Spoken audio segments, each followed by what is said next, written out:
Excel में by default drop down list में एक वक्त में एक ही ऑप्शन को सिलेक्ट किया जा सकता है। इस वीडियो में हम सीखेंगे कैसे ड्रॉप डाउन लिस्ट के ऑप्शन में हम एक से ज़्यादा ऑप्शंस को सिलेक्ट कर सकते हैं। ये हमारे पास लिस्ट है और ये उसके ऑप्शंस हैं। ये हमारे पास जो लिस्ट है इसमें ऑप्शन 1 मैंने सेलेक्ट करा। अब उसके बाद मैं ऑप्शन 4 करता हूँ तो ऑप्शन 1 इसमें से डिलीट हो जाता है। मैं चाहता हूँ कि इसमें मैं मल्टीपल ऑप्शंस जो हैं वो सिलेक्ट कर सकूँ, ऑप्शन 7, ऑप्शन 4, ऑप्शन 6, इस तरह मल्टीपल ऑप्शंस इसके अंदर आ जाएँ। तो उसके लिए सबसे पहले हम इस शीट के अंदर लिस्ट बना लेंगे जैसे कि मेरे पास बनी हुई है। इसके बाद इस शीट के ऊपर राइट क्लिक करके हम इसके व्यू कोड में आएंगे और व्यू कोड के अंदर एक मेथड इसमें हमें यहाँ पे लिखना होगा जो कि आपको इस वीडियो के डिस्क्रिप्शन के अंदर से मिल जाएगा। वो मेथड मैं यहाँ पे कॉपी करता हूँ।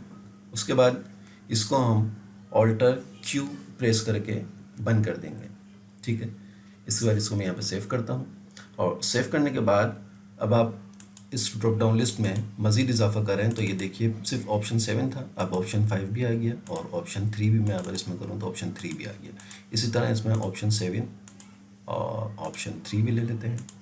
नई उसमें आ जाते हैं यहाँ पे 5, ऑप्शन 4, ऑप्शन 3। तो ये मल्टीपल आइटम भी हम एक लिस्ट के अंदर सेलेक्ट कर सकते हैं। बस इसमें जो है वो डुप्लीकेट वैल्यू नहीं आएगी, जैसे 4 हुआ है तो दोबारा 4 इसके अंदर हम लेना चाहें तो वो नहीं आएगा, ठीक है। और इस फाइल को जब आप सेव करेंगे तो आप इसे एक्सेल मैक्रो इनेबल्ड वर्कबुक के फॉर्मेट के ऊपर सेव करेंगे जिसकी एक्सटेंशन जो है वो बनेगी XLSM। यानी जब आप इसको सेव करें तो सेव एज में आप इसको देखेंगे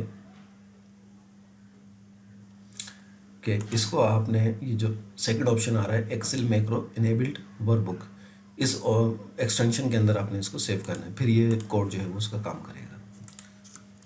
तो आई होप कि ये वीडियो भी आपको अच्छी लगी होगी और इससे भी आपने काफ़ी कुछ सीखा होगा।